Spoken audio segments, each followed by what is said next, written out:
Now, we've discussed a lot, you know, the 150,000 people, mostly young men, that are across the English Channel and where the hell we put them.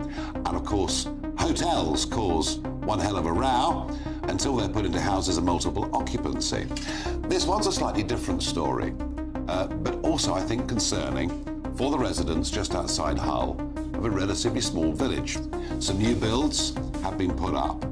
And last week, as I understand it, some Afghan refugees, people part of the genuine resettlement programme, have been put in brand new, high-end, very expensive housing. And I've got a local resident from that East Yorkshire new build estate who joins me down the line.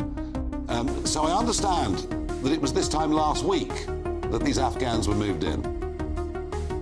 That's correct, Nigel. Good evening, and thank you for having me. So, to give you a bit of the background into my circumstances, I purchased a property last year, and that was with the support from the family. And like many of the residents here, you know, worked incredibly hard to be able to afford a home in this area. And last evening, on the Friday, when we were returning from work, it was spread around the estate quite quickly that they had indeed been put into these houses.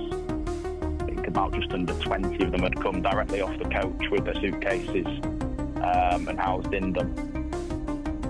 So how many to a house, would you say? It's my understanding that there are 6 in a house, and as it stands currently, there's 3 of the houses that are filled full. Obviously, there's some anger around the estate for various reasons. I think the main issue here is there's a lack of transparency. It's made people feel blindsided, and there's obviously that worry that this could have an impact on property values in the area. I think we all believe in a fair and well-planned social housing, and this isn't about where people come from or who they are in that sense, but it's ensuring that the changes, if they are to be done in the neighbourhood, are done transparently in a way that respects the investments and the hard work of the existing residents.